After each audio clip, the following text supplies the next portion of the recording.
예, 안녕하십니까. 이번 주 강의를 시작하도록 하겠습니다. 원래 강의 계획서에 보면 이번 주가 사기죄고, 그 다음에 다음 주가 공갈해죄, 이렇게 아직 2주간에 걸쳐서 하게 되어 있는데, 실제로 우리가 보면은 사기죄에 관련된 부분들은 굉장히 양이 많고, 공갈해죄에 관련된 부분은 양이 상당히 적습니다. 그리고 요번 주와 다음 주는 사기와 공갈에 관한 죄를 다 하긴 하는데, 오늘 사기의 죄를 다 못하고, 다음 주까지 연결시켜가지고 사기죄를 다 마무리하고 공갈죄까지 해가지고는 다음 주에 마무리한다. 나머지 부분. 이렇게 여러분들이 생각을 하시면 될 것 같습니다. 자, 우리 강의 교환 85페이지에 사기와 공갈의 죄가 사기의 죄부터 나오는데, 뭐 의의를 보시면은 사기의 죄는 사람을 기망하여 재물을 편취 또는 재산상의 이익을 취득하거나 제3자로 하여금 취득하게 하여 하는 것을 내용을 하는 범죄다. 그런 다음에 이런 사기죄 이외에 사기죄와 관련된 범죄 구성요건으로 부당이득죄, 편의시설 부정이용죄, 컴퓨터 등 사용 사기죄 등이 우리가 이제 그 사기의 죄로 구성하고 있다 이렇게 보시면 될 것 같아요. 자, 근데 중요한 거는 이제 우리가 사기죄를 봤을 때 기본적으로 사기죄와 관련돼 가지고 구성요건 해당성, 위법성, 책임이 있는데 과연 사기에 대해서 보호하는 이 보호법익이 무엇이냐 관련돼 가지고 논란이 있어요. 자, 이렇게 보면 여러분들 교환해 보면 보호법익이 재산이라는 견해. 첫 번째가 전체 재산이다. 자, 전체 재산이라는 견해는 우리가 사기죄의 객체를 좀 이따 보면 되겠지만 사기죄의 객체는 재물과 재산상 이익입니다. 우리가 절도죄에서의 보호법익은 재물이었고 강도죄는 재물과 재산상 이익이었죠. 그렇기 때문에 절도죄에서 보호법익은 소유권과 점유권이다. 그다음에 이제 강도죄에서 보호법익은 전체로서의 재산이다 그랬는데 역시 사기죄도 그냥 객체가 재물과 재산상 이익이기 때문에 전체로서의 재산이다. 이렇게 보는 것이 다수결적 입장이에요. 근데 이런 것에 대해서 전체 재산 플러스 신의성실이라고 하는 어떤 그 신의칙이라고 하는 진실성, 신의성실, 그다음에 뭐 진실성이라고 하는 이런 것도 보호법이다라고 보는 견해가 있는데 이 견해가 판례의 견해입니다. 그다음에 이제 뭐 이런 전체로서의 재산이 아니라 개개의 재산이다 하는 견해가 이제 뭐 있는데 개개의 재산이다 하는 것들은 우리가 여러분들이 크게 뭐 신경 쓰실 필요는 없을 것 같습니다. 지금 다수의 학설은 전체 재산이다. 이게 다수의 학설이고 그다음에 전체 재산 플러스 그다음에 신의칙이다. 그다음에 진실성이다 라고 보는 것이 이것이 이제 판례의 입장이죠. 자, 양자의 차이는 어디서 발생을 하냐면 실제로 이 전체 재산설은 신의성실의 원칙, 신의칙 아니면 진실성, 거래 진실성을 보호법으로 본다 그러면서 좀 이따 보면 되겠지만은 사기죄는 기본적으로 기망, 누군가가 속여요. 기망에 의해서 상대방이 착오에 빠집니다. 착오에 빠진 사람이 뭔가 처분행위를 해. 그리고 처분행위로 인해서 재물이나 재산상 이득이 이전된다, 취득된다고 하는 네 가지의 어떤 그 행위 요건들이 필요합니다. 근데 이 마지막에 재산이나 재산상 재물이나 재산상 이익이 이전된다 그랬을 때 거기에 손해가 발생해야 되냐와 관련돼 가지고 다수의 학설들은 당연히 이건 재산범죄이기 때문에 손해가 발생한 경우가 돼야 된다라고 보는 반면에 판례는 손해 발생 안 해도 된다. 그럼 우리가 거래상에서 신의칙상 진실하게 지켜야 되는 어떤 그 거래상의 진실성이라든가 신의칙을 위반하면 그것도 우리가 사기죄로 처벌하기 때문에 판례 같은 경우는 손해 발생을 요구하지 않아요. 그렇기 때문에 그 뒤에 행위 요건 관련돼 가지고 기망, 착오, 처분행위, 재물이나 재산상 이득의 이전 관련돼 가지고 손해 발생을 요구하지 않는 판례 입장에서는 이 신의 성실이라고 하는 것들, 신의칙이나 아니면 거래의 진실성이라고 하는 것도 보호법익으로 본다는 겁니다. 그런 판례의 태도와 관련돼 가지고 여러분들 그 85페이지에 나와 있는 그 판례들을 보시면 첫 번째 판례는 이제 한우 기망 사건인데 이게 뭐냐면은 음식점에서 한우만을 판매한다 그랬는데 나중에 알고 보니까 그 수입산 소고기도 이제 팔았던 겁니다. 그렇기 때문에 거기에 보면 여러분들 그 사기죄 첫 번째 판례 재판요지 1번 보시면은 사기죄의 요건으로서의 기망이라 함은 해가지고 이제 기망에 관련된 건 쭉 설명하는데 기망은 널리 재산상의 거래 관계에 있어서 지켜야 할 신의와 성실의 의무를 저버리는 모든 적극적 및 소극적 행위로서 사람으로 하여금 착오를 일으키게 하는 것을 말한다. 이 사기죄의 본질은 기망이나 재물이나 기망에 의한 재물이나 재산상 이익의 취득이 있고 상대방에게 현실적으로 재산상 손해가 발생함을 그 요건으로 하지 아니하는 바. 그래가지고 판례는 그런 기망에 의한 재물과 재산상 이전에 재산상 이익에 이전만 있으면 되지 손해를 요건으로 하지 않는다라고 명시적으로 밝히고 있습니다. 그와 관련돼 가지고 이제 거래에 있어서의 그 진실성이 반해하는 거는 일반적인 판매 행위에 있어서 거래 관행상 어떤 뭐 상인들은 뭐 좋은 물건인데 이렇게 얘기하는데 그 정도의 어떤 그런 진실성을 넘어서 가지고 구체적인 것을 속여가지고 구체적 사실을 속여가지고 기망해가지고 비난받을 정도면은 그 진실성이 침해된 것이라고 보는 겁니다. 그렇기 때문에 그 판례의 태도는 이렇게 신의 성실이라고 하는 거, 진실성이라고 하는 것까지 요구하고 있다. 그 정도 보호법으로 보고 있다. 그렇게 여러분들이 보시면 되고 역시 두 번째 판례도 뭐 똑같아요. 이것도 이제 첫 번째 판례는 한우가 아닌데 한우라고 속인 거고 두 번째 판례는 거기 판시상 두 번째 보시면은 오리, 함영, 누에, 동충하초, 녹용 등 여러 가지 재료를 혼합하여 제조 가공한 뭐 녹동달 오리골드라는 제품이 당뇨병, 관절염, 그다음에 신경통 등의 성인병 치료에 특별한 효능이 있는 좋은 약이라는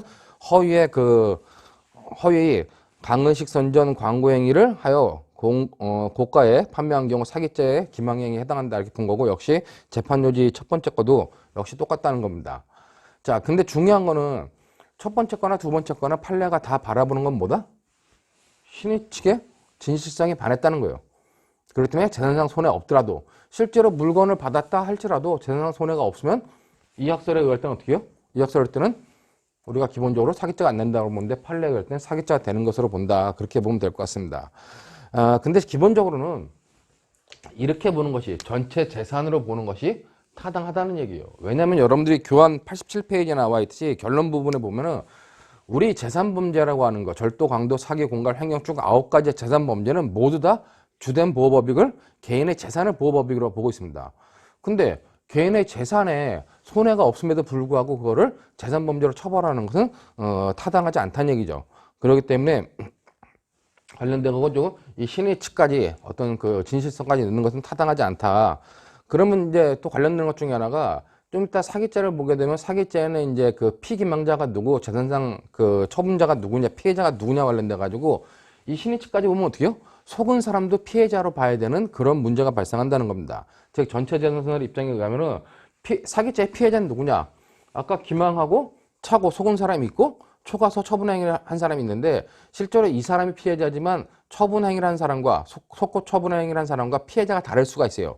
근데 우리는 일반적으로 이런 전체 재산세를 할 때는 재산상 손해가 난 사람이 피해자다. 근데 이제 이견에 의할 때는 속은 사람도 피해자가 될 수 있다라고 이제 볼 수 있다는 거죠. 그렇기 때문에 재산권에 국한하는 것이 타당하다. 그런 의미로 여러분들이 보시면 되고 사기죄와 관련된 중요한 건 이건 재산범죄죠.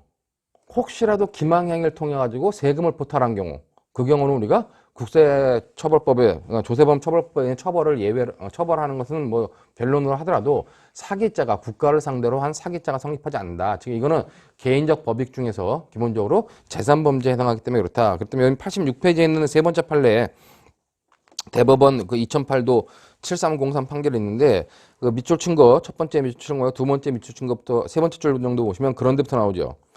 기망행위에 의하여 조세를 포탈하거나 조세의 환급 공제를 받는 경우에는 조세범 처벌법 제9조에서 이러한 행위를 처벌하는 규정을 별도로 두고 있을 뿐만 아니라 조세를 강제적으로 징수하는 국가 또는 지방자치단체의 직접적인 권력작용을 사기죄의 보호법익인 재산권과 동일하게 평가할 수 없으므로 조세범 처벌법 위반죄가 성립하면 변론을 하고 형법상 사기죄는 성립하지 않는다. 그렇기 때문에 그런 의미로 여러분들이 받아들이시면 될 것 같습니다. 자, 그러면 보호법익 관련돼 가지고 과연 이거는 전체 재산이다.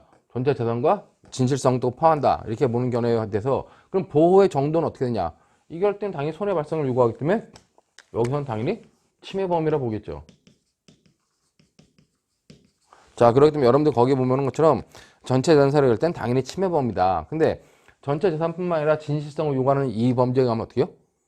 침해가 되지 않는다 할지라도 성립할 수 있기 때문에 위헌범화할 우려가 있다는 겁니다. 그렇기 때문에 뭐 판례가 이걸 뭐 침해범이다, 위헌범이다 명시로 밝히지 않았지만 판례의 견해에 의하면 기본적으로 위헌범으로 봐야 된다. 그렇게 보시면서 여러분들 보호법익 관련돼 가지고는 판례와 이 다수약설의 견해가 약간 다르다. 그 정도만 여러분들이 좀 봐두시면 될 것 같습니다. 자, 다음으로 이제 여러분들 거의 구성요건 체계도가 나오는데 자, 87페이지에 나와 있는 구성요건 체계들을 보면 기본적으로 사기죄를 기본 구성요건으로 처벌을 해요. 그 다음에 이제 그 준사기라고 하는 거, 준사기라는 거 하는 것들 처벌을 하고, 그다음에 이제 독자적 범죄로서 컴퓨터 등 사용 사기, 그다음에 편의시설 부정이용, 부당이득자 같은 것들을 두고 있고, 전체적으로 상습 사기를 처벌한다. 미수범 부당이득죄를 제외한 모든 구성요건에 미수범 처벌하고 친족 상도로 적용된다 하는 정도만 보시면 될 것 같아요. 자, 근데 재산범죄에서는 여러분들이 잘 봐야 돼요. 특별형법으로 특정경제범죄 가중처벌법이라는 게 있어요. 그러니까 우리가 앞에 절도나 강도에서 훔친 재물이라든가 재산상 이익의 금액에 대해서는 우리가 특정 경제범죄로 처벌하지 않습니다. 근데 이제 사기라든가 공갈 아니면 이제 횡령, 배임 관련돼 가지고는 이득액이 일정 금액을 넘어가면 가중처벌하고 있는 규정을 두고 있는데, 그것이 특정 경제범죄 가중처벌법, 즉 특경법이라고 하는 것입니다. 이 특경법에 의하면 이득액이 50억 이상인 경우, 사기로 얻은 이득액, 횡령으로 얻은 이득액 아니면 배임으로 얻은 이득액이 50억 이상인 경우 어떡한다? 그런 경우 무기 또는 5년 이상의 징역이라고 하는 그 굉장히 중벌로 처벌을 하죠. 그다음에 이제 이득액이 5억 이상 50억 미만인 경우 3년 이상의 무기징역으로 3년 이상의 유기징역이죠. 무기징역이 아니라 3년 이상의 유기징역으로 처한다. 그다음에 이제 뭐 이득액과 벌금액, 이득액 이하의 벌금형을 병고할 수 있다기 때문에 이 특경법상의 이득액이 문제되기 때문에 여러분들이 항상 사기, 공갈, 횡령, 배임, 특히 사기, 횡령, 배임 관련돼 가지고는 이득액이 만약에 5억 이상이다. 그럼 여러분들이 요건 특경법에 적용 대상으로 갈 수 있겠구나 하는 것들을 잘 생각해둬야 되는 겁니다. 거기 이제 보험 사기 방지 특별법이 있는데 이런 법도 있다 하는 정도를 여러분들이 좀 봐두시면 될 것 같아요. 자, 그럼 우리가 첫 번째 기본적 구성요건 요소인 첫 번째 기본적 구성요건인 사기죄를 보면 347조에 사기에 사람을 기망하여 재물의 교부를 받거나 재산상 이익을 취득한 자는 10년 이하의 징역 또는 2천만 원 이하의 벌금에 처한다. 그다음에 전항의 방법으로 제3자로 하여금 재물의 교부를 받게 하거나 재산상 이익을 취득하게 한 자도 전항의 형과 같더라. 사기는 기본적으로 이렇게 그 사람을 기망하여 재물이나 재산상 이익을 자기가 받거나 아니면 다른 제3자로 하여금 받게 하면 우리가 그걸 사기죄로 기본적으로 처벌을 한다는 겁니다. 재물과 관련돼 가지고 객체 관련돼 재물과 재산상 이익이기 때문에 재물죄이자 이득죄이고, 그다음에 우리가 앞에서 봤던 강도죄, 절도죄, 강도죄는 탈취죄입니다. 상대방의 의사에 반해서 그것을 가져오는 반면에 이거는 뭐다? 편취죄예요. 상대방의 의사에 의해서 가져오는 겁니다. 물론 그 의사가 잘못된 의사, 하자 있는 의사이긴 하지만 상대방의 의사에 의해서 재물이나 재산 이전이 이익이 나한테 넘어오는 거다. 그런 편취죄라는 걸 여러분들이 좀 봐두시면 되고, 자, 이제 관련돼 가지고 우리가 객관적 구성요건 요소 주체, 객체, 그다음에 행위가 있고, 그다음에 이제 주관적 구성요건 요소로서 고의, 인식 플러스 의사가 있다 하는 것을 여러분들이 보면 되는데, 주체는 뭐 사기죄 주체는 뭐 X라고 하는 것은 아무 제한이 없다는 거죠. 아무나 사기죄의 주체가 될 수 있다 이렇게 보시면 되고, 이제 객체와 관련돼서 객체는 우리가 재물과 재산상 이익이라는 겁니다. 재물과 재산상 이익인데, 이 재물은 뭐예요? 이 재물은 타인 소유, 타인 점유의 재물, 절도죄에서 말하는 재물과 똑같다는 겁니다.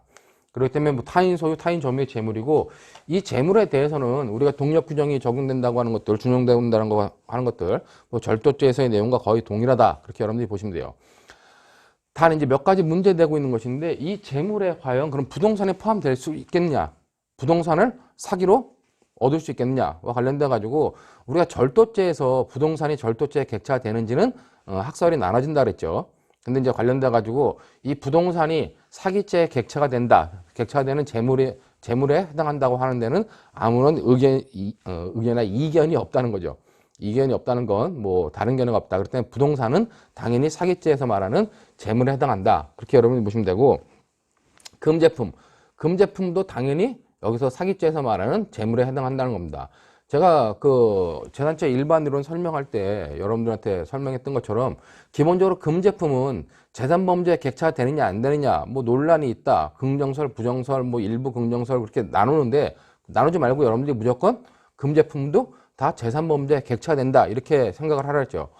어차피 금제품도 소유나 소지가 개인이 금지되는 것이지 국가가 금지되는 것이 아니기 때문에 당연히 금제품도 재산범죄에서의 재물에 해당한다. 그렇게 여러분들이 보시면 될 것 같아요. 그 다음에 이제 불법 원인급여물. 여러분들이 그 민법을 공부했으니까 민법 746조에 의하면 불법적인 원인으로 급여한 물건에 대해서는 반환 청구권을 행사할 수 없잖아요. 그렇게 그 불법 원인급여물에 대한 것들, 그 뇌물로 공유한 재물에 대한 것들도, 그런 재물들도 사기죄에서 말하는 재물에 해당할 수 있겠냐와 관련돼 가지고 해당할 수 있다는 거죠. 그렇기 때문에 여러분들 거기 판례 하나 나와 있는 것처럼 2006년도 그 6759 하나 판결 보시면은 거기 나와 있듯이 그 밑줄친 부분 윗부분부터 보도록 하겠습니다. 민법 746조의 불법 원인 급여에 해당하여 급여자가 수익자에 대한 반환 청구권을 행사할 수 없다 하더라도, 즉, 야, 갑이 그한테 이거 있잖아, 저기 뭐야, 뇌물로 줘. 그리고 준 돈입니다. 또 근데 이 실제로는 뇌물로 이 을이 갑한테 야, 내가 이걸 뇌물로 잘 전달해 줄 테니까 뇌물로 전달해 주게 돈 좀 줘. 그랬더니 얘가 돈을 줬어요. 불법 원인 급여물이죠. 얘는 반환 청구를 할 수 없다는 겁니다. 그때 을한테 수익자가 기망을 통하여 급여자로 하여금 불법 원인 급여에 해당하는 재물을 제공하도록 하였다면 이 을은 무슨 죄가 돼요? 을은 사기죄로 처벌할 수 있다는 겁니다. 즉 사기죄의 객체가 되는 거죠. 그 불법 원인 급여물도. 그러니까 그런 의미로 여러분들이 그 불법 원인 급여물에 대해서는 우리가 사기죄가 성립한다. 그러니까 불법 원인 급여물에 대해서 급여자가 아니라 수익자가 속여가지고 받았다면 사기죄가 성립한다. 그런 의미로 여러분들이 좀 봐두시면 될 것 같습니다. 또 이 재물과 관련돼 가지고 문제되는 것 중에 하나가 이제 작물 같은 경우, 작물도 당연히 사기죄에서 말하는 재물에 해당해요. 그렇기 때문에 누군가 작물을 가지고 있는데 그걸 속여가지고 기망해가지고 받아갔다면 그거는 그 사기죄에 해당한다. 그렇게 여러분들이 보시면 될 것 같고, 자, 그럼 여기서 그럼 재물에는 이 재물은 재산상 가치가 있어야 되겠냐? 관련돼가 재산상 가치? 당연히 경제적 가치, 뭐 교환 가치가 아니라 주관적 가치만 있어도 된다. 이렇게 여러분들이 보시면 되는데, 여기 밑에 이제 최근 판례는 아니지만 이 판례 하나 좀 중요한 것들이 객관식용으로 잘 나오는데, 여러분들이 알고 있는 인감증명서, 여러분들이 인감증명서가 있는지 모르겠는데 인감증명서도 재산적 가치가 있는 서류로 사기죄의 재물이 된다 그래요. 자, 보면 거기 보는 것처럼 그 인감증명서는 뭐 인감과 함께 소지함으로써 인감 자체의 동일성 증명과 함께 거래행위자의 동일성과 거래행위자가 행위자의 의사에 의한 것임을 요하는 확인자료로서 사용된다. 굉장히 중요하게 사용된다는 겁니다. 그렇기 때문에 88페이지 밑에서 두 번째 줄을 보면 따라서 그 문서는, 즉 인감증명서가 문서죠. 그 인감증명서는 다른 특별한 사정이 없는 한 재산적 가치를 가지는 것이어서 형법상의 재물에 해당한다고 할 것이다. 그리고 이는 그 내용 중에 그 재물이나 재산상 이익의 처분에 관한 사항에 포함되어 있지 아니한다고 하여 달리 볼 것은 아니다. 그러니까 인감증명서 자체가 재산적 가치가 있는 거다. 실제로 인감증명서를 주고받을 때 인감증명서를 재산적 가치가 있는데 사용하느냐 여부와 상관없이 인감증명서 자체가 재산적 가치가 있는 것이다. 그렇게 여러분들이 이해해 두면 될 것 같습니다. 그다음에 그런 부분을 여러분들이 잘 좀 봐두시고, 그 다음에 이제 약속어음 89페이지 나와 있는 것처럼 약속어음 공정증서. 그 약속어음에 대해서 이제 공정을 받으면 공정증서가 되는데, 약속어음 공정증서에 대해서 증서를 무효로 하는 사유가 존재한다 하더라도 그 증서 자체에 이를 무효로 하는 사유의 기자가 없고 외형상 권리 의무를 증명하며 족한 체제를 구비하고 있는 한 그 증서는 형법상의 재물로서의 사기죄의 객체가 된다. 그렇기 때문에 지금 우리가 앞에 쭉 봤던 거, 지금 뭐 부동산, 금제품, 불법 원인 급여물, 작물, 인감증명서, 그다음에 약속어음 공정증서 이런 것들은 다 사기죄의 객체가 된다는 겁니다. 이렇게 얘기하는데 그럼 마지막에 있는 건 되냐 안 되냐? 마지막에 있는 건 안 된다는 거죠. 거기에 나오는 것처럼 보험가입 사실 증명원이라는 거는 재산상 이익의 처분에 관한 사항이 포함되어 있지 않기 때문에 이제 판례는 이런 경우에 안 된다고 봐요. 이거 뭐냐면 어떤 사람이 수사기관에 제출하기 위해서 보험회사를 기망해서 보험에 가입한 사실이 있다라고 하는 보험가입 사실 증명을 받았는데 이런 경우는 우리가 사기죄에서 말하는 객체에 해당하지 않는다 본 판례가 있기 때문에 이런 판례가 있다는 정도만 여러분들이 좀 봐두시면서 객관식 용어로 사기죄의 재물에 해당하느냐 해당하지 않느냐 하는 것들이 어떤 것들이 있는지 여러분들이 한번 좀 정리해 두시기 바라겠습니다. 자, 그 다음에 이제 우리가 이 재산상 이익이라 할 때, 자, 이 재산상 이익은 뭐냐 관련돼 가지고 이제 89페이지에 나와 있는데, 재산상 이익이라고 하는 건 전체적으로 재산 상태의 증가를 가져오는 일체의 이익 내지 가치로 재물을 제외한 모든 경제적 가치가 있는 것을 말한다. 그러니까 이제 재산상 이익에 대해서는 재산죄 일반 이론에서 배웠죠. 그거는 법률적 평가를 받는 것이냐, 아니면 경제적 평가를 받는 것이냐 했을 때 경제적으로 가치가 있으면 다 된다. 법률적으로 유무효로 따지지 않는다. 그러면 경제적 재산사를 취한다 그랬는데 그런 의미로 여러분들이 보시면 되고, 그러기 때문에 그 표준 판례 나오는데, 표준 판례가 2001년도에 나왔던 판례인데 거기 보면 재판 요지의 밑줄 치는 것만 봐보세요. 사기죄의 객체가 되는 재산상 이익이 반드시 사법상 보호되는 경제적 이익만을 의미하지 않는다. 그렇기 때문에 뭐 법률적 재산설이 아니고 그냥 경제적 재산설을 취한다는 거죠. 그렇기 때문에 부녀가 금품 등을 받을 것을 전제로 성행위를 하는 경우 그 행위의 대가는 사기죄의 객체인 경제적 이익에 해당하므로 분여를 기망해가지고 성행위의 대가의 지급을 면하는 경우 이거는 사기죄가 해당한다는 겁니다.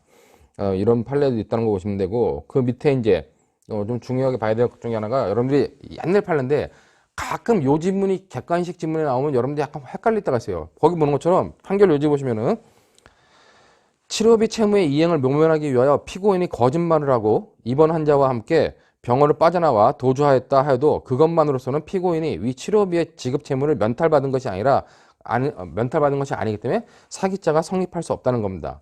자, 내가 어느 병원에 입원해 있는데 병원비가 많이 나왔어요. 그래가지고 병원에다가 환자복을 벗어놓고 도망갔습니다. 아니면 잠깐 나갔다 온다 그래갖고 도망가 버렸을 때, 아니면 누군가가 병원에다가 같이 나간다 해가지고 도망갔을 때, 그것이 사기죄가 성립하느냐. 내가 병원비를 안 내고 도망간다 할지라도 내 병원비가 면탈돼요? 그게 아니란 얘기입니다. 그렇기 때문에 사기죄가 성립하지 않는다는 거죠.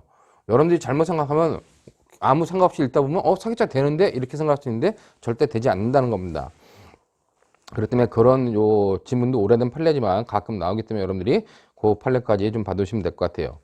자, 그 다음에 이제 중요한 건 재산상 이익은 현실적 이익이 되는 거냐는 겁니다. 내 돈에 뭔가 이익이 떨어져야 되냐는 거예요. 그런 게 아니라도 된다는 겁니다. 그렇기 때문에 그 밑에 나온 표준 판례 보면은 그 현실적 이익이 아니라 경제적 이익을 기대할 수 있는 권한, 어떤 권한과 지위를 얻었다 할지라도 그것도 재산상 이익에 포함될 수 있다고 하는 것이 이제 대법원의 판례니까, 그 판례의 내용을 여러분들이 보시면은 그 판시사항 관련돼 가지고 뭐 1번, 2번이 있고 그 판결 요지가 있는데, 판결 요지와 관련돼 가지고 보시면은 결국 여기서는 현실적 이익이 내 손에 들어왔다 하는 것이 아니라 현실적으로 내가 어떤 그 재산을 운용할 수 있는 권한을 얻었다면 그것도 경제적 이익이라고 볼 수 있다는 겁니다. 그 다음 페이지에 90페이지에 여러분들 보시면은 그 밑줄친 부분 보시면 될 것 같아요. 그 주식 운용에 따른 수익금이 발생할 경우 피고인이 그중 2분의 1에 해당하는 돈을 매달 지급받기로 약정하는 점 등 재반 사정을 종합하면 피고인은 장래의 수익 발생을 조건으로 한 수익 분배 청구권을 취득하였을 뿐만 아니라 그러한 경제적 이익을 기대할 수 있는 자금 운용의 권한과 지위를 획득하였고, 이는 주식거래의 특성 등에 비추어 충분히 경제적 가치가 있다고 평가할 수 있으므로 그 피고인이 갑을 기망하여 그런 권한과 지위를 획득한 것 자체를 사기죄의 객체인 재산상 이익을 취득한 것으로 볼 수 없다는 이유로 피고인에게 사기죄를 인정한 볼 수 있다는 이유로 피고인에게 사기죄를 인정한 원심 판단의 결론은 정당하다 그랬어요. 즉 피고인이 갑한테 내가 개발한, 여기 보면 지금 뭐 피고인이 자신이 개발한 주식운용 프로그램이 있는데 이걸 이용하면 돈이 굉장히 많이 벌 수 있다. 나한테 돈을 운영할 수 있는 권한을 주면은 수익이 나면 수익의 2분의 1은 내가 갖고 2분의 1을 돌려주겠다 이렇게 했는데, 실제로는 그것이 이제 그 뭐 주식운용 프로그램이 그렇게 뭐 수익이 많이 나는 건 아니었다는 거죠. 그러면 실제로 그 갑을 속여가지고 처분 권한을 받았는데 그것도 재산상 이익에 해당하느냐 했을 때 재산상 이익에 해당한다라고 본 판례입니다. 그렇기 때문에 여러분들이 이 재산상 이익 관련돼 가지고 현실적 이익뿐만 아니라 그 나머지 것들 어떤 권한과 지위를 얻는 것도 재산상 이익에 포함된다 이렇게 보시면 되고, 자, 우리가 그러면은 재물을 취득하느냐 재산상 이익을 취득하냐 했을 때 헷갈리는 경우가 있어요. 근데 여러분들 거기 관련돼 가지고 판례가 하나 있는데, 재물과 재산상 이익을 어떻게 구별하냐 관련돼 가지고, 자, 송금 방식의 편취의 범행에 있어서 재물과 재산상 이익의 구별에 대한 대법원의 판단 기준을 제시한 건데, 자, 관련돼 가지고 그 판결 요지만 봐보세요. 뭐 판시사항 첫 번째하고 판결 요지 첫 번째를 연결시켜 보면은, 사기 범행의 피해자로부터 현금을 예금 계좌로 송금받은 경우 그 사기죄의 객체가 재물인지 재산상 이익인지 여부가 문제되는데, 이때는 이제 재물이라고 본다는 겁니다. 그때 판결 요지 보시는 것처럼 사기죄의 객체는 타인이 점유하는 타인의 재물 또는 재산상 이익이므로 피해자의 관계에서 살펴보아 그것이 피해자 소유의 재물인지 아니면 피해자가 보유하는 재산상 이익인지에 따라 재물이 객체인지 아니면 재산상 이익이 객체인지 구별해야 하는 것이다.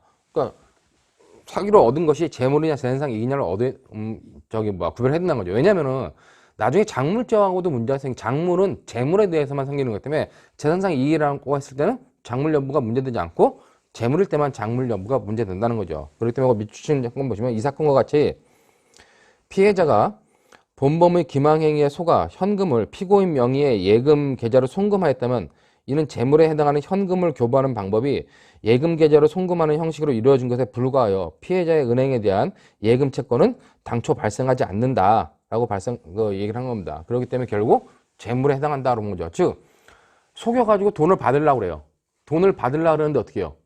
돈을 받으려고 그러는데 기본적으로 돈을 받으면 재물을 받는 건데 돈을 받는 걸 돈을 내 계좌로 넣어라. 그랬을 때 내 계좌로 그 돈을 받았다는 거는 제한상 이익이 아니라 재물에 해당한다라고 본 거죠. 그렇기 때문에 그 밑에 이제 두 번째 판결 두 번째 미출준 부분은 그 이제 돈을 받은 피고인이 자신의 예금 계좌에서 위 돈을 인출하였다 하더라도 이는 예금 명의자로서 은행에 예금 반환 청구를 청구한 결과일 뿐 본범으로서 위 돈에 대한 점유를 이전받아 사실상 처분권을 획득한 것은 아니므로 피고인의 위와 같은 인출 행위를 작물취득죄로 처벌할 수는 없다. 즉 피고인이 피해자한테 내 계좌로 돈을 보내. 작물을 취득한 건데 관련돼 가지고 작물로 볼 수 있냐 했을 때 재물로 볼 수 있다는 거죠. 근데 이제 중요한 거는 그것 관련돼 가지고는 관련돼 가지고는 작물취득죄로 처벌할 수 없다. 그 이유는 거기 보는 것처럼 그 점유를 이전보다 사실 처분권을 획득한 것은 아니다. 그렇기 때문에 뭐 아니다는 건 아니라고 본 거고 판결 요지 관련돼 세 번째 보면 사기 범행에 이용되리라는 사정을 알면서도 자신 명의의 새마을금고 예금계좌를 개설하여 갑에게 이를 양도함으로써 갑이 을을 속여 을로 하여금 1,000만 원을 위 계좌로 송금하게 한 사기 범행을 방조한 피고인이 위 계좌로 송금된 돈 중 140만 원을 인출하여 갑이 편취한 작물을 취득하였다는 공소사실에 대하여 갑이 사기 범행으로 취득한 것은 재산상 이익이어서 그 작물에 해당하지 않는다는 원심 판결은 적절하지 아니하지만 피고인의 위와 같은 인출행위를 작물취득죄로 처벌할 수 없으므로 위 작물취득 부분을 무죄로 선고한 원심의 결론은 정당하다. 이게 뭐냐면 나중에 보이스피싱 관련된 사건인데 갑과 이제 사기 범이고 피해자의 송고예요. 일로 넣은 돈은 뭐다? 작물에 해당한다는 겁니다. 근데 실제로 요 계좌는 뭐예요? 요 계좌는 이 갑의 계좌가 아니라 다른 사람의 계좌였다는 거죠. 다른 사람의 계좌였는데 다른 사람의 계좌에 있던 것을 그 다른 사람이 빼간 거. 그거는 작물취득죄로 처벌할 수 없다는 겁니다. 비록 이것이 작물이라 할지라도. 왜? 자기의 예금 계좌에 있는 것을 그냥 빼간 거기 때문에 그렇다. 뭐 그런 의미로서 여러분들이 받으시면 되고 우리가 보이스피싱과 관련돼 가지고는 이게 사기죄도 성립하지만은 실제로 보이스피싱에 사용된 계좌에 들어온 돈에 대해서 횡령죄가 성립할 것이냐 작물죄가 성립할 것이냐 아니면 보이스피싱 범죄자와 이 계좌 명의자와의 관계에 따라 가지고 여러 범죄가 성립해요. 그렇기 때문에 단순히 사기죄만 의뢰할 수 있는 것이 아니기 때문에 나중에 횡령죄 부분에 가면 보이스피싱 범죄에 대해서 종합적으로 한번 또 정리를 해드릴 겁니다. 그때 한번 여러분들이 보이스피싱 범죄는 정리될 수 있다 이렇게 보시고 기본적으로는 우리가 재물과 재산상 이익 관련돼 가지고는 그 정도로 구별해 주면 된다 이렇게 보시면 될 것 같아요. 자 이제 중요한 거는 이제 행위인데 자 행위와 관련돼 가지고는 자 행위는 기본적으로 기망이라고 하는 즉 상대방을 속인다는 행위가 있어야 되고 이 기망에 의해서 상대방이 속아야 돼요. 속는 걸 우리가 착오라고 얘기합니다. 착오한 사람이 즉 속은 사람이 뭔가 처분행위를 해야 됩니다. 자 처분행위라고 그 처분행위로부터 재물 아니면 재산상 이익을 취득해야 되는 거죠. 기망한 사람이 취득하든 제3자가 취득하든 취득시켜야 된다는 겁니다. 그렇기 때문에 이 기본적으로 행위와 관련돼 가지고 사기죄 행위 유형은 이렇게 어떤 행위 하나만 있는 것이 아니라 네 가지 행위가 연속적으로 인정되고 네 가지 행위 사이에 각각의 인과관계가 다 인정돼야지만 기소가 된다는 겁니다. 만약에 이 중에 인과관계가 하나 인정 안 되면 어떻게 해요? 기망행위를 개시했기 때문에 실행의 착수가 있는 거고 그 다음부터는 뭐다? 실행의 착수한 행위가 인과관계가 인정되지 않기 때문에 미수가 된다. 그렇기 때문에 여러분들 거기 보는 것처럼 90페이지에 보는 것처럼 행위는 기망행위, 기망. 그 다음에 상대방의 착오, 피기망자의 착오, 속았다는 거. 그 다음에 이제 교부 또는 처분행위라는 거. 그 다음에 그 재물 또는 재산상 이득을 취득한다는 거. 물론 이와 관련돼가지고 이 취득할 때 손해가 필요하냐, 손해발상이 필요하지 않냐 관련돼 아까 봤지만은 다수약서는 손해발상을 요구하는 반면에 판례는 요구하지 않는다. 여러분들이 항상 사기 그러면 기망, 착오, 처분행위 재물이나 재산상 이득의 취득, 손해 발생. 이거 네 가지를 머릿속에 반드시 염두에 둬야 되고, 네 가지 사이에는 반드시 뭐가 필요하다? 다 인과관계가 필요하다. 연속된 인과관계가 필요하고, 인과관계가 없으면은 미수에 그친다. 그 정도로 여러분들이 보시면 될 것 같아요. 그런데 표준 판례도 그런 판례죠. 뭐 중요한 판례는 아니지만 당연히 인정되는 것을 각각의 사이에 다 인과관계가 있어야 된다는 것을 판례도 명시적으로 말하고 있다는 겁니다.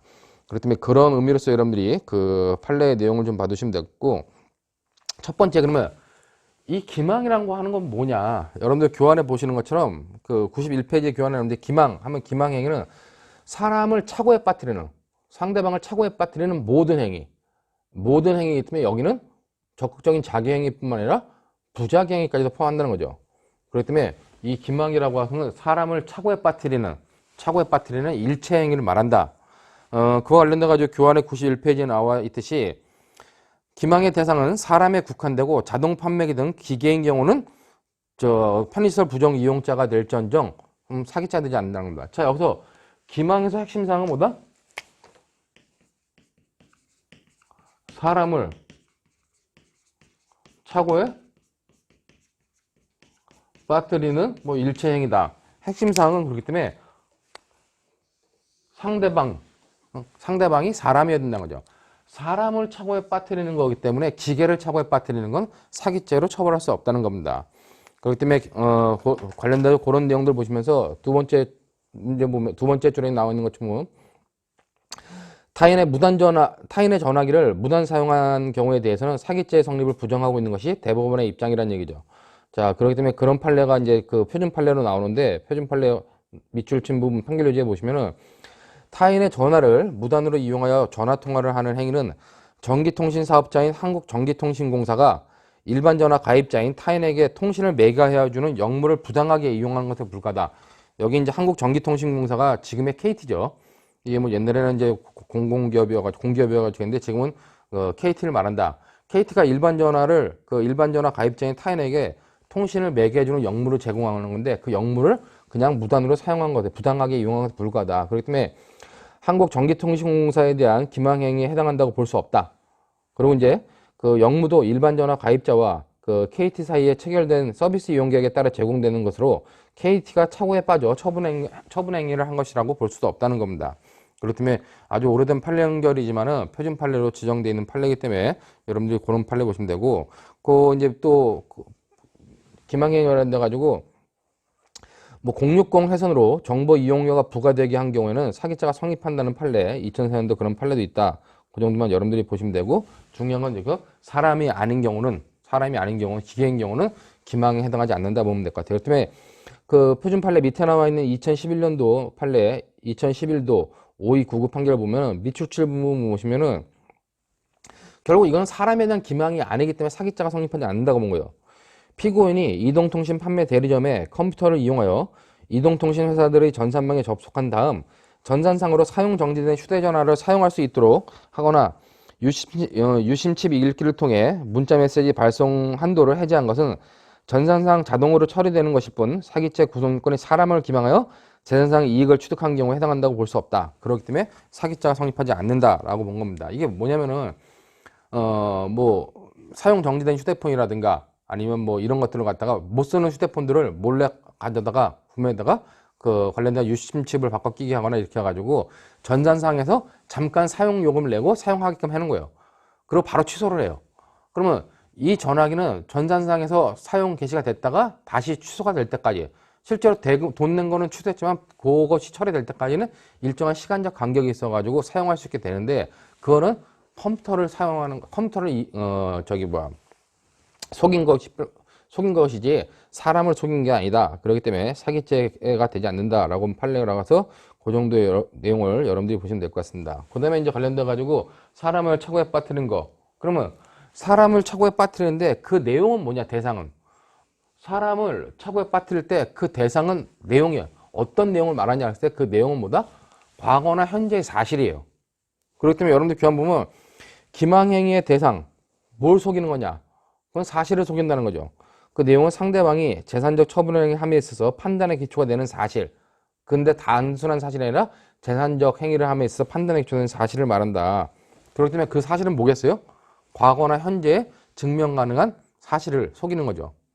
자, 그러면 장래 사실은 될 수도 있고 안 될 수도 있는데 장래 사실도 되는 경우가 있다는 겁니다. 즉 예를 들어 가지고 내가 내일 들어올 돈이 있으니까 내일 모레 들어올 돈이 있으니까 지금 돈 좀 빌려줘. 근데 실제로 내일 모레 들어올 돈이 없어요.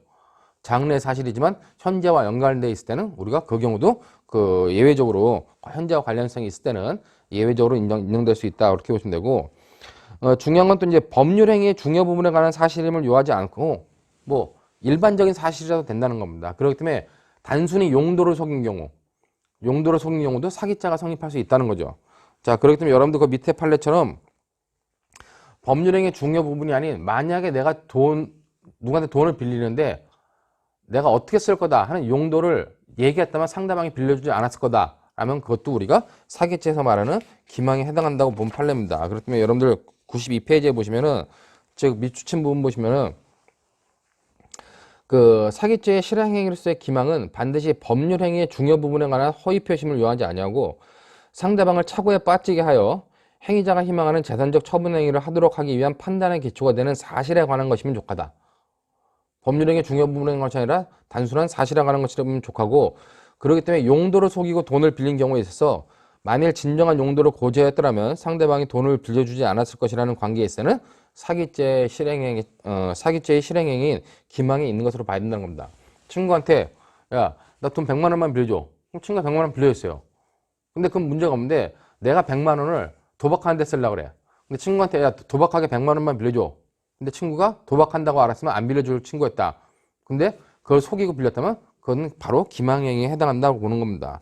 그렇기 때문에 판례와 관련돼 가지고는 그 정도의 내용이 있다는 정도 여러분들이 좀 봐두시면 될 것 같고, 자 이제 그와 관련돼 가지고 또 문제되는 것 중에 하나가 그럼 고지하는 내용은 사실에 하나인지 아니면 의견 내지 판단도 포함되냐 했을 때 과거나 현재의 사실에 사실이 기본이고 장래 사실은 예외적으로 인정된다. 그다음에 사실과 의견 진술이라고 하는 것은 여기에 포함되지 않는다는 게 원칙입니다. 근데 이제 중요한 거는 사실과 단순한 의견 진술을 할지라도 이제 그 교환해 보는 것처럼 기망에 어느 정도의 사실 주장 또는 전문적 지식이 동원되어 진술자의 주관적 판단을 넘어 사회 일반인도 착오에 빠질 만큼의 객관성이 있는 경우에는 의견 진술이나 가치 판단이 아니라 사실 주장이라고 해야 된다. 근데 그런 것들이 어디냐?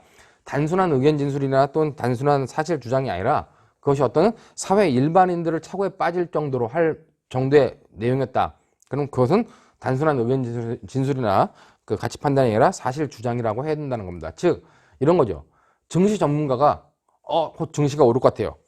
그렇기 때문에 증시 전문가의 주식 전향, 주식 전망 같은 거, 그건 뭐 의견 진술이고 가치 판단, 사실 주장이라든가 의견 진술에 불과한 건데 일반인이 말하면 안 믿겠지만 증시 전문가가 그렇게 말했다면 그것도 우리가 사실 주장에 해당할 수 있다는 겁니다. 그다음에 감정 전문가가 뭐 고가품의 감정 전문가가 고가품을 감정했을 때 그런 것들은 단순한 의견 진술이 아니라 사실 주장이라고 해야 된다. 그 정도로 여러분들이 받아들이시면 될 것 같습니다. 자, 이제 관련돼 가지고 기만 관련돼 가지고 이렇게 사람을 착오에 빠뜨려야 된다.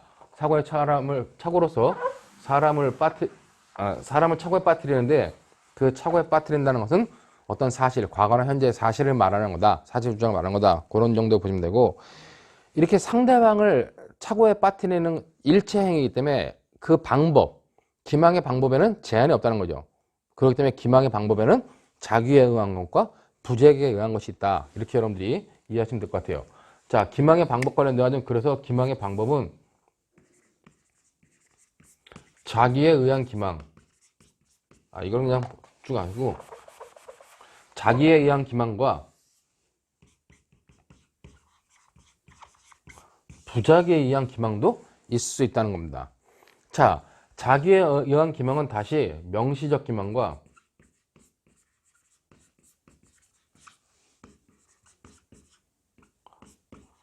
묵시적 기망으로 나눠볼 수 있죠. 그러면 결국 기망에는 수단과 방법에 제한이 없기 때문에 적극적으로 명시적으로 기망하는 경우, 묵시적으로 기망하는 경우, 부작위로 기망하는 경우라고 하는 세 가지의 형태가 기망 형태로 나올 수 있다는 겁니다. 쉽게 말하면 명시적 기망은 상대방을 적극적으로 속이는 거예요. 어떤 언어라든가 말로써, 문자로서, 문서로서 상대방을 적극적으로 착오에 빠뜨리는 겁니다. 그걸 우리가 자기에 의한 기망이라고 그래요. 자기에 의한 기망 중에서 명시적 기망이라고 합니다. 자, 그럼 묵시적 기망은 뭐냐? 묵시적 기망은 내가 뭔가 내가 어떤 말을 하거나 문서로서 뭘 속이는 게 아니라 어떤 가치 있는, 설명 가치가 있는 태도를 보여가지고 상대방이 그런 설명 가치나 행동을 믿게 했을 때 그런 걸 우리가 묵시적 기망이라고 하는 겁니다. 그러니까 쉽게 말하면 여러분들이 중국집에 가가지고 뭐 중국집 얘기가 맞는지 모르겠지만 일단 중국집 음식점에 가가지고 아줌마한테 아줌마 짜장면 한 그릇 주세요. 그러면 짜장면 아줌마가 줘요. 한 그릇 먹고 나갈 때 내가 짜장면 값 5,000원을 내겠다는 거죠. 자, 내가 짜장면을 시키는 건 어떤 가치가 있는 행동이에요? 짜장면을 다 먹으면 내가 음식 대금인 5,000원을 나갈 때 내겠다고 하는 것을 설명하는 가치 있는 행동이라는 겁니다. 자, 근데 실제로는 나한테 돈이 없어. 돈이 없음에도 불구하고 짜장면 시켰다. 그럼 그게 바로 묵시적 기망이 된다는 겁니다. 자, 이건 명시적 기망이나 묵시적 기망은 기본적으로 뭐예요? 내가 적극적으로 말로 설명하거나 아니면 무엇인가 행동으로 나타내는 뭔가 나타내는 뭐가 있기 때문에 우리가 자기에 의한 거라고 하는 겁니다. 그러면 부작위에 의한 기망은 뭐냐? 내가 아무것도 안 하는 겁니다. 아무것도 안 하는데도 기망이 될 수 있어요. 자, 여러분들 부작위에 의한 기망 관련돼 가지고 거기 보면은 자, 이 부작위 관련돼 가지고 상대방 스스로 부작위에 의한 기망은 내가 아무것도 안 했어요. 상대방이 스스로 착오에 빠져 있는 겁니다. 내가 어떤 설명을 한 게 아니라 자기 스스로 착오에 빠져 있어. 근데 나한테 뭐가 있다? 나한테 이 착오를 제거해야 될 교환에 나온 것처럼 보증적 지위가 있는 경우입니다. 즉 상대방이 스스로 착오에 빠졌는데 내가 그것을 제거해 줘야 될 보증적 지위가 있을 때, 즉 나한테 어떤 고지 의무가 있을 때, 그때 우리가 부작위에 의한 기망이라고 보는 거죠. 자, 근데 이렇게 스스로 착오에 빠져 있는 사람에 대해서 내가 제거해 줘야 될 지위가 있는데 그런 지위에 있는 사람이 그런 것들을 제거해 주는 행위를 하지 않았다. 부작위였다면 그걸 우리가 그 부작위를 부작위에 의한 기망이라고 판단한다는 겁니다. 자, 여기서 이제 중요한 것 중에 하나가 그럼 부작위에 의한 기망과 묵시적 기망을 어떻게 구별하냐 학생들이 많이 질문을 해요. 여러분들 보시면은 명시적 기망은 내가 막 속이는 거야. 말로 설명하고 야 이거 좋은 물건이야, 안 좋은 물건인데 좋은 물건이야, 막 진짜 좋은 건 막 속여요. 이건 명시적 기망입니다. 근데 이런 말이 없는 것과 부작위에 의한 기망을 어떻게 구별하냐 항상 질문을 하는데 여러분들이 기본적으로 내가 무엇인가 행동을 했다면 그 행동 때문에 상대방이 속은 거는 묵시적 기망이에요. 근데 그런 거 없이 완전히 상대방 스스로 혼자 착오에 빠져 있다. 그러면 그거는 부작위에 의한 기망으로 넘어갈 수 있다는 겁니다. 자, 상대방이 스스로 착오에 빠져 있는데 내가 상대방의 착오를 제거해줘야 될 보증적 지위에 있지 않아요. 그럼 그건 아무것도 죄가 안 된다는 겁니다. 자, 근데 만약에 상대방이 착오에 빠져 있는데 내가 그 착오를 제거해줘야 될 보증적 지위가 있음에도 불구하고 그런 행위를 하지 않고 가만히 있는 부작위 있었다. 그럼 그걸 우리가 부작위에 의한 기망으로 볼 수 있다는 겁니다. 자, 중요한 거는 이제 여기서 중요한 것 중에 하나는 스스로 착오에 빠져 있는 사람한테 그 착오를 착오를 제거해줘야 될 보증적 지위가 나한테 인정됐냐 했을 때 이 보증적 지위는 어떻게 인정돼요? 이거는 우리가 계약에 의해서 인정될 수도 있고 법률에 의해서 인정될 수 있습니다. 중요한 건 판례에 의하면 신의 측에 의한 경우도 거래상 신의 측에 의해서 상대방의 착오를 제거해줘야 될 의무까지도 그런 것까지도 나한테 요구한다는 겁니다. 판례는 일반적으로.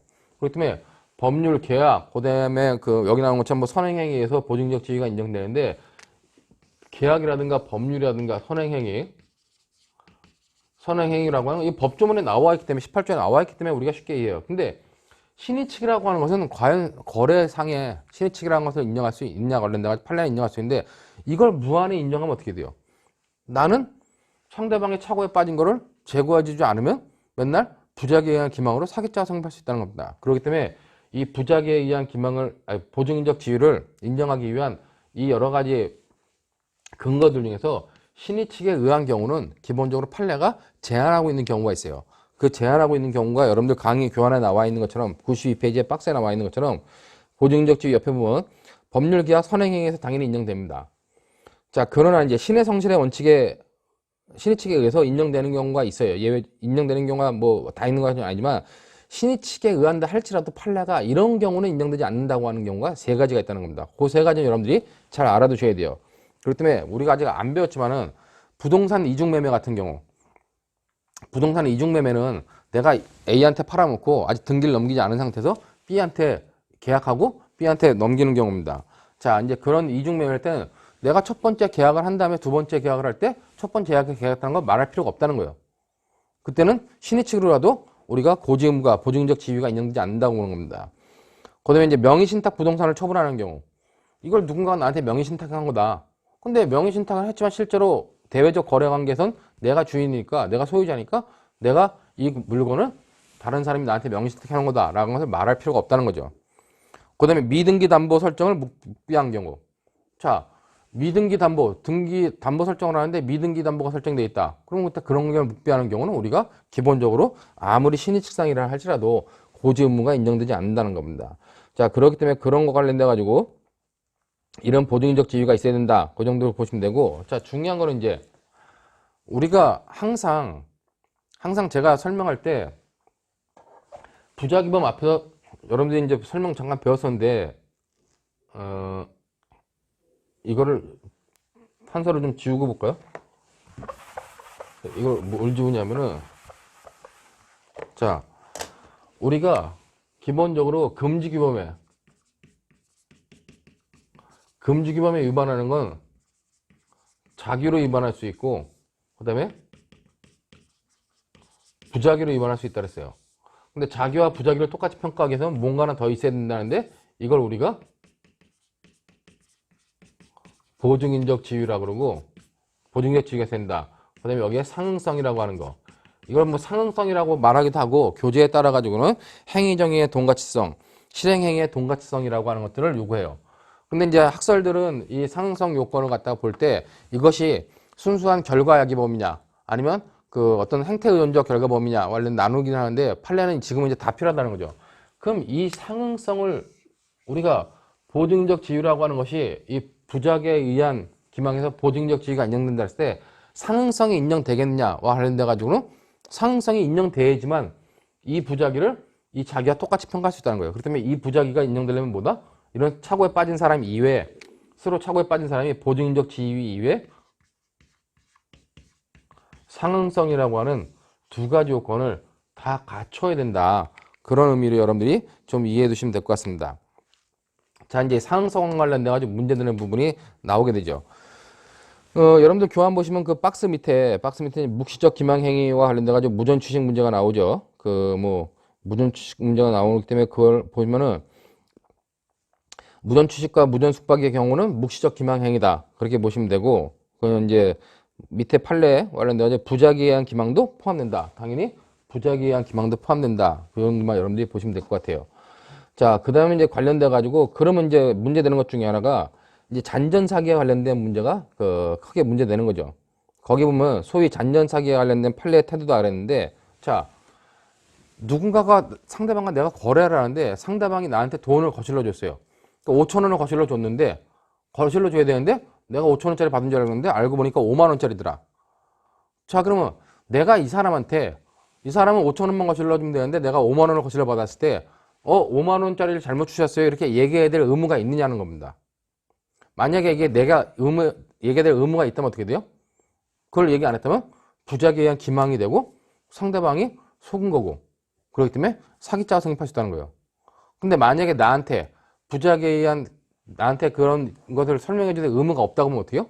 그냥 우연히 내 수중으로 들어온 점유탈물이 되기 때문에 돌려주지 않으면 점유탈물 횡령이 될 수 있다는 겁니다. 그렇기 때문에 여러분들 거기 보는 것처럼 소위 잔전사기에 관련된 판례 태도 그래가지고 이 잔전사기 문제는 뭐 몇 년 전에 사실 변시 그 본시험에도 나왔고, 올해도 이제 뭐 이런 비슷한 문제가 나왔죠. 잔전사기 관련돼 가지고 보시면 돈을 거슬러 받을 때, 먼저 돈을 거슬러 받을 때 내가 이미 많은 돈을 거슬러 받았는지 알았는 경우와 거슬러 받고 나서 나중에 알았는지를 구별해야 된다는 겁니다. 여기 보는 것처럼 수령할 때 과잉의 거슬린 돈을 인지한 경우, 이건 뭐예요? 내가 어떤 행위도 안 했는데 상대방이 스스로 착오에 빠져가지고 나한테 많은 돈을 준 겁니다. 근데 그 많은 돈을 준 거를 내가 알고 있었다면 어떻게 해요? 알고 있었다면 나한테 뭐가 인정됩니까? 나한텐 그런 것들을 많이 받았다. 그다음에 당신이 나한테 너무 많은 돈을 거슬렸다는 것을 고지해줘야 될 의무가 있느냐 없느냐에 따라 가지고 구별된다는 겁니다. 즉 상대방이 스스로 착오에 빠져가지고 나한테 많은 돈을 거슬렸어요. 자, 그런 많은 돈을 거슬렸을 때 나한테 보증인적 지위, 즉 내가 신의 책상으로 많은 돈을 거슬러 받았으니까 돌려줘야 된다 하는 그런 많은 돈을 거슬러 받았다 라는 것을 알려줘야 되겠느냐? 알려줘야 될 보증인적 지위가 있다면 그때는 부작위에 의한 기망이 돼서 사기자가 된다는 게 판례 입장입니다. 그러나 학설은 이때 보증인적 지위가 인정되지 않는다. 상대방한테 돈을 많이 거슬러받은 나한테 왜 고지 의무가 인정되냐? 고지 의무가 부정된다. 그렇기 때문에 당연히 전미탈물 행위자가 된다는 겁니다. 근데 판례는 고지 의무가 인정되기 때문에 그때는 뭐가 된다? 고지 의무가 인정되기 때문에 당연히 부작위에 의한 기망이 돼가지고 사기자가 된다고 해요. 여기서 중요한 게 판례는 여기까지 설명했습니다. 즉 판례는 뭐다? 판례는 스스로의 착오에 빠진 사람이 상대방한테 보증적 지위가 인정되면 바로 뭐가 된다고요? 부작위에 의한 기망이 인정돼가지고 사기죄가 인정된다고 해요. 근데 학설은 보증적 지위가 인정되지 않기 때문에 그냥 전미탈물 횡령죄만 성립한다고 보는 겁니다. 자, 여기서 중요한 거는 뭔가 좀 이상하지 않아요?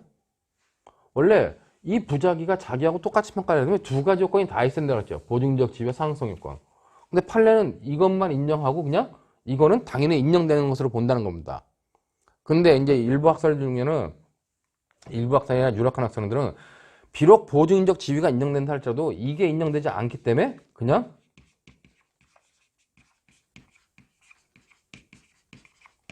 전무이탈물 횡령으로 봐야 된다. 이렇게 보는 견해도 꽤 유력하게 주장되고 있다는 겁니다. 이렇게 주장되고 있는 것들 중에 왜 그러냐면 이걸 강력하게 주장하는 사람이 지금 아주 유력한 출제위원이고 가장 왕성하게 활동하는 출제위원이죠. 그렇기 때문에 이렇게 된다는 것들을 여러분들이 좀 이해해 두셔야 된다. 왜냐면은 이 상응성이라고 하는 거는 뭘로 구성되어 있느냐? 이건 바로 결과반 가치와 행위반 가치로 구성되어 있다는 거예요. 자, 근데 상대방한테 돈을 많이 거셔받은 거는 그거는 결과반 가치는 인정되겠지만 내가 속이려고 하는 행위반 가치는 인정될 수 없기 때문에 이건 인정될 수 없다. 상응성이 있을 때 결과반 가치, 행위반 가치 있을 때 결과반 가치는 인정되겠지만 행위반 가치는 인정될 수 없어가지고 인정될 수 없다.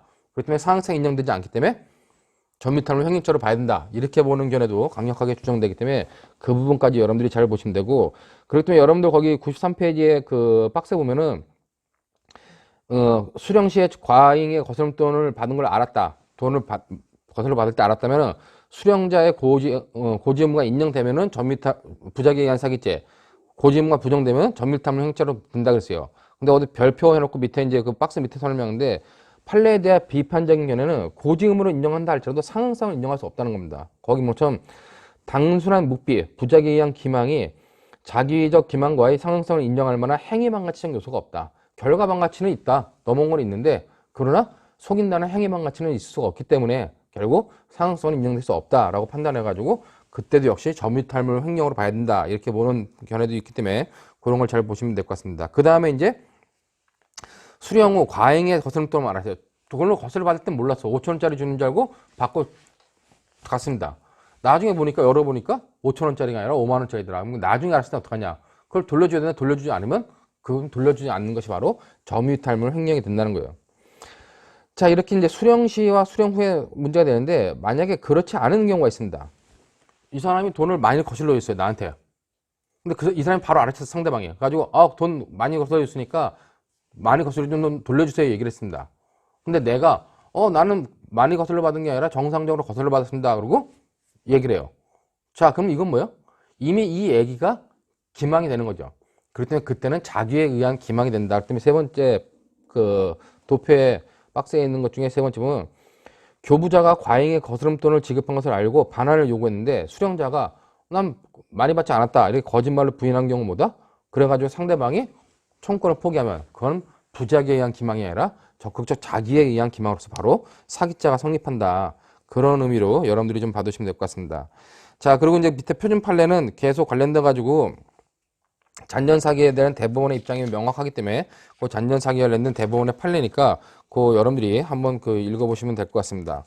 자, 그 다음에 관련돼 가지고 부작위에 의한 기망 기망에는 이렇게 명시적 기망, 묵시적 기망, 부자기행 기망이 있고 요 부자기행 기망 관련돼 가지고 가장 논의되고 있는 부분이 잔전사기이기 때문에 잔전사기와 관련된 것들 여러분들이 보시면 될 것 같아요.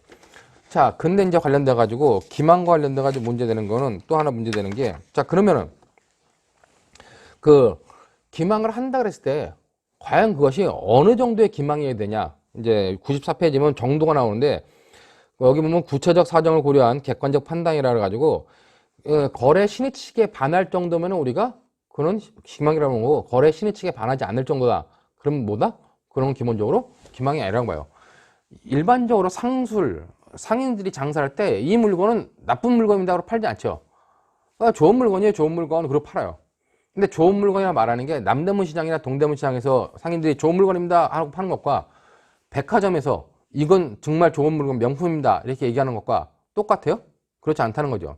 그렇기 때문에 우리가 상거래상 일반적으로 말할 수 있는 좋은 물건이다 말하는 정도, 그 정도는 우리가 기망에 해당하지 않지만 백화점이라든가 아니면 명품샵이라든가 이런 데서 말하는 건 우리가 100% 믿기 때문에 그런 부분에 있어서는 신의칙에 반하는 거 된다. 그렇게 여러분들이 파악하시면 되고, 그렇기 때문에 94페이지 보면 정도와 관련돼 가지고 첫 번째 판에 나오는 거는 사냥 산삼 사건이에요. 이건 사기죄가 된다고 본 거죠. 미추치인 부분 보시면은 농업협동조합의 조합원이나 건품위원이 아닌 자가 TV 홈쇼핑 업체에 납품한 3위 제3자가 산삼의 종자인지 여부가 불분명한 삼의 종자를 뿌려 이식하면서 인공적으로 재배한 삼이라는 사실을 알면서 광고 방송에 출연하여 위3위 조합원들이 자연산삼의 종자를 심산유곡에 심고 자연 방임 상태에서 성장시킨 산양산삼이다. 그러니까 산삼 종자를 뿌려가지고 키운 산양산삼이다. 이렇게 얘기를 한 거죠. 근데 실제로 이것이 아니라는 얘기죠. 근데 그런 것을 아니었다는 것을 알고 있는 사람이 상태에서 산양산삼이 자신이 조합의 건품위원으로서 위 3중 우수한 것만을 선정하여 감정인의 감정을 받은 것처럼 허위 내용의 광고를 한 것은 진실규명이 가능하고 구매 결정에서 가장 중요한 요소로서 구체적 사실인 판매 물품의 품질에 관하여 기망한 것으로서 사술의 정도가 사회적으로 용인될 수 있는 정도가 아니다. 그러니까 기망의 정도가 사회적으로 용인될 수 있는 정도를 넘었다. 홈쇼핑에서 산양산삼이라고 팔았는데 실제로는 산양산삼이 아닌 경우 사기죄가 된다는 거죠. 그 다음에 이제 그 밑에 또 과장 광고하는 건 지오 모나코 사건인데, 이거는 뭐냐면 스위스에서 지오 모나코라고 하는 시계가 몇백 년 된 가문을 만드는 명품 시계다 이렇게 얘기를 한다 봐요. 근데 실제로는 그 지오 모나코라고 하는 가문은 시계를 만드는 가문이 아니라 그냥 일반 보석품이라든가 이런 것들을 만드는 집안이었는데 명품 시계를 만드는 집안이다 라고 속여가지고 비싼 가격에 팔았을 때 그것도 우리가 사기에 해당한다고 본 거죠. 자, 그 다음에 이제 대형 백화점에서 변칙 세일하는 거. 백화점에서 실제로는 원래 100만 원에 팔던 거를 세일할 때 100만 원을 파는 거예요. 그러니까 원래 100만 원짜리 물건을 100만 원에 팔면서 50% 세일한 겁니다. 그런 거예요. 자, 50% 세일한 거다 한 건 뭐다? 원래 100만 원 팔았는데 세일 전날 150만 원으로 올려놓고 세일날 다시 50% 할인했다. 그러니까 실제로는 정상적으로 쭉 팔았으면서 변칙 세일을 한 경우, 그거는 우리가 신의칙상에 위반되는 행위로서 일반적으로 사회 통념상 용인될 수 있는 수준이 아니다 가지고 백화점의 변칙 세일에 대해서도 사기죄를 인정하는 것이 대법원 판례 입장이다. 그렇게 여러분들이 보시면서 관련된 내용들을 좀 정리해 두시면 될 것 같습니다. 자, 좀 많은 시간이 걸렸는데 지금까지 우리가 행위 중에서 첫 번째인 기망에 대해서 여러 가지 내용들을 정리했기 때문에 여기까지 여러분들이 정리하시고 잠시 쉬었다가 차고부터 또 다시 보도록 하겠습니다.